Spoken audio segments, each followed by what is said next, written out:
So how did you find going to the football matches when you went to the first football match? Loved going to football, loved the fact that we could get out on a Saturday, but best of all, loved the players' bar, free drink all day.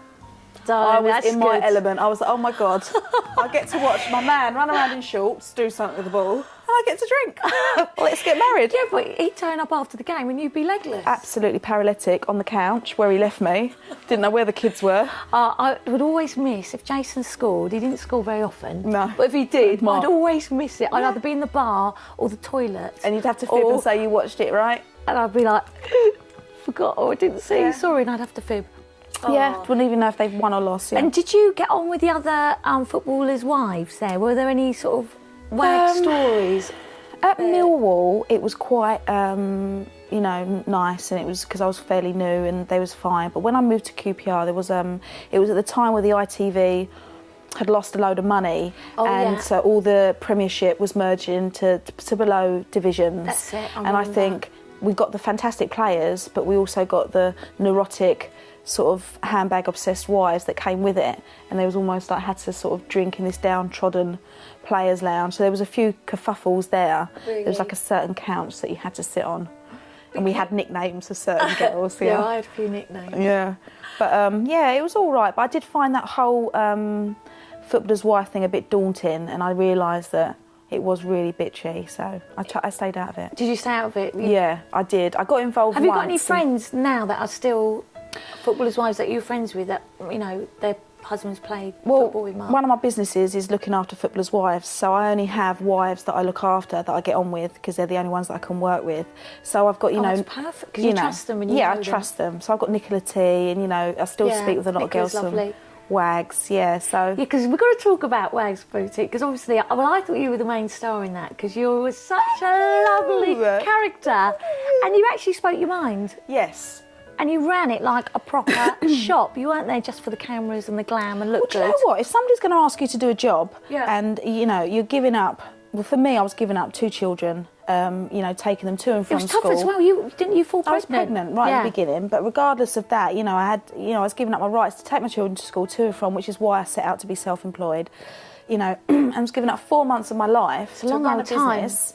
And when people wasn't putting their weight, I got very aggravated with it. Some say I was slightly, you know, over the top. Might have been a bit of hormones with being pregnant. Probably, but yeah. I mean, was there anyone particular you didn't particularly get on with, any of the girls there on the show? Don't speak to Charlotte no more. You don't speak to Charlotte Mears? No. Is she saying Jermaine Defoe? Yes, yeah. Charlotte's with Jermaine. We wouldn't speak to each other. Really? Just incredibly lazy and just everything I despise in a woman. I do remember a bit in that where you actually quite lost it with her. I think she went off to get something done. She went off to get her nails done.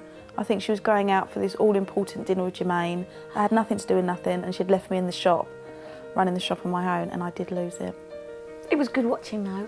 Yeah, well, you know I enjoyed it. Made good TV, JD. If it made you, you know, the ratings go up, I don't care, saying what's on my mind.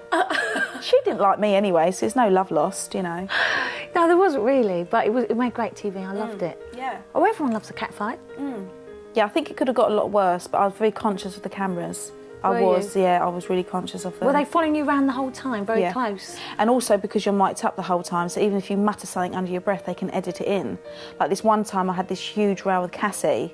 Cassie was with Michael Essien from and there was Chelsea. this big debate that she wasn't with him, and you know that she was said in it the all papers, up. yeah. And we went to do this interview for Radio 5 with Gabby Logan, and she decided that she couldn't talk throughout the interview because she had some magazine deal or something, and it really got on my nerves.